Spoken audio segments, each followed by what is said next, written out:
Bismillahirrahmanirrahim. Assalamualaikum warahmatullahi wabarakatuh. Alhamdulillahi rabbil alamin. Nabihi nasta'inu ala amri dunya waddin. Salatu wassalamu ala asrafil anbiya'i wal mursalin Sayyidina Muhammadin wa ala alihi wa ashabihi ajma'in. Amma ba'd. Salam sejahtera bagi kita semua. Perkenalkan, nama saya Muhammad Rizal Marsa, Stambuk 040 2018 0069. Saya mahasiswa mata kuliah Hukum Kesehatan pada kelas C19 Fakultas Hukum UMI Makassar, dan saya akan menjawab pertanyaan tugas hukum kesehatan tentang malapraktik medis dari dosen Dr. Hardianto Dejangge SHMH pada soal tindak lanjut mahasiswa yang ada di web kalam.umi.ac.id dan di channel YouTube Dejangge Official. Jawabannya, malapraktik adalah melakukan tindakan atau praktik yang salah atau menyimpang dari ketentuan atau prosedur yang baku dalam kurung yang benar.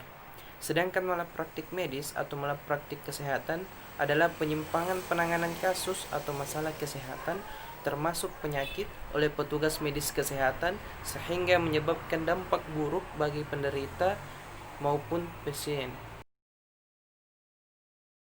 Jawabannya yang pertama, malapraktik pidana, yaitu pada menit ke-10 lewat 10 detik sampai menit ke-18 lewat 35 detik, dan tambahan materi dari slide 13 tentang jenis malapraktik pidana yang ada di menit ke-20 lewat 56 detik sampai menit ke-21.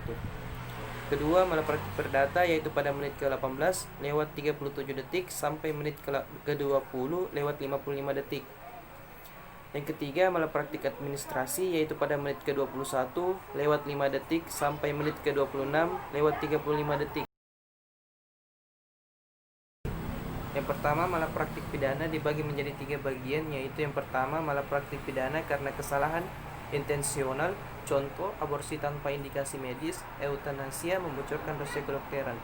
Yang kedua, malapraktik pidana karena kecerobohan, recklessness, contoh melakukan tindakan yang tidak refleks, artis atau tidak sesuai dengan standar profesi, serta melakukan tindakan tanpa persetujuan tindakan medis. Yang ketiga, malapraktik pidana karena kealpaan, contoh terjadi cacat atau kematian pada pasien akibat dokter kurang hati-hati, atau alpa karena ketertinggalnya alat operasi di dalam rongga tubuh pasien.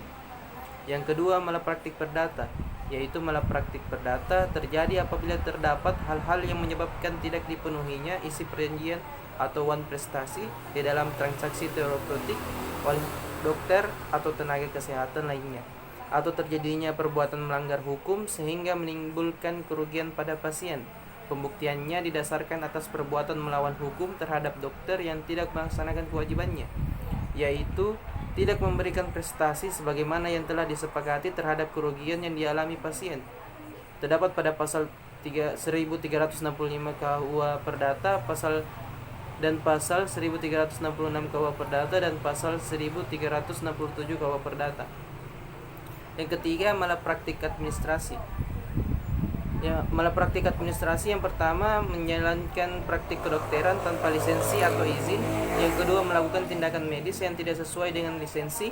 Yang ketiga, melakukan praktik kedokteran dengan menggunakan lisensi atau izin yang kadaluarsa.